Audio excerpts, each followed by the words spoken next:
Also was das Risiko angeht, wir versuchen ja das immer zu minimieren. Also auch wenn wir hier an der Front sind, dann müssen wir da nicht Stunden bleiben, sondern dann bleiben wir so lange, bis wir glauben, wirklich das gesehen zu haben, was man sehen muss, dass wir die Bilder haben, dass wir die Interviews gemacht haben, um dann wirklich ein rundes Bild dann auch darstellen zu können.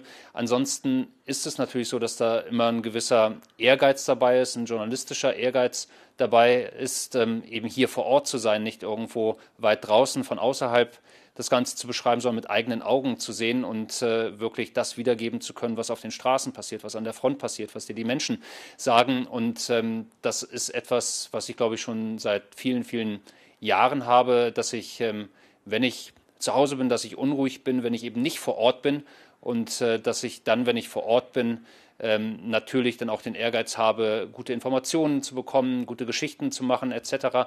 Also das ist etwas, was mich antreibt und ich glaube, das kann ich auch für meinen Kameramann, den Festteam sagen, der immer mit dabei ist. Bei ihm ist das ähnlich. Auch da gibt es Menschen zu Hause, die natürlich sagen, komm doch bitte zurück, Junge, du musst dir das doch nicht antun. Aber er sagt dann trotzdem, solange du hier bleibst, Steffen, bleibe ich auch hier. Und das ist halt auch das Tolle, dass man im Team arbeitet und dann gemeinsam reingeht und gemeinsam dann irgendwann auch wieder rausgeht. Ja, also meine Familie ist jetzt nicht gerade hundertprozentig begeistert davon, dass ich hier bin. Meine Eltern kennen das ja natürlich auch schon aus früheren Einsätzen, aus Afghanistan, aus Syrien, aus Libyen. Aber gerade wenn ich dann auch mit meinen Eltern telefoniere, dann ist es so, dass da immer das Gespräch mit Tränen endet und immer mit der Bitte, ach komm doch irgendwie wieder da raus, komm doch nach Hause. Das ist das, wie es mit meinen Eltern ist und mit meiner Frau zum Beispiel, die versucht das wirklich sehr, sehr tapfer, muss ich sagen, zu Hause. Die sagt selbst, sie versucht den Kopf so ein bisschen in den Sand zu stecken. Es kümmern sich unheimlich viele Menschen um sie, Nachbarn und Freunde, die sagen, können wir irgendwie was machen. Die bringen dann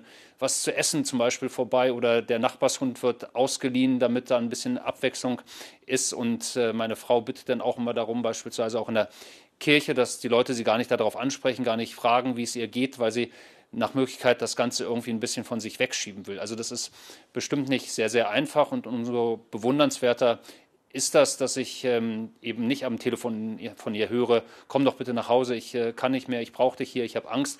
Sie versucht das eben nicht zu machen und das ist wirklich bemerkenswert. Das, was man glaubt, das, was mal so eine Floskel ist von den Ukrainern, ich bleibe hier, ich kämpfe hier für mein Land, das kommt von tiefstem Herzen. Das ist nicht irgendwie, ich sage das jetzt einfach mal so, weil ich gefragt werde, sondern wir erleben so viele Menschen, die das wirklich auch umsetzen, die ihre Familien zum Bahnhof gebracht haben, Männer mit Tränen in den Augen, Abschied genommen von ihren Kindern, von ihren Ehefrauen, zurückgeblieben, haben aber gesagt, ich kann nicht weggehen, das ist mein Land, es ist meine Stadt, ich muss mein Land, meine Stadt verteidigen und ich bleibe hier, koste es, was es wolle. Und wenn ich sage, koste es, was es wolle, dann ist, glaube ich, klar, was damit gemeint ist. Und das beeindruckt mich immer wieder aufs Neue und auch die Menschen, die eben sagen, ich kann nicht zur Waffe greifen, ich kann nicht mit einer Waffe umgehen, die versuchen dann trotzdem irgendwie zu helfen, Sandsäcke zu füllen, die aufzuschichten, die Soldaten zu unterstützen in irgendeiner Form.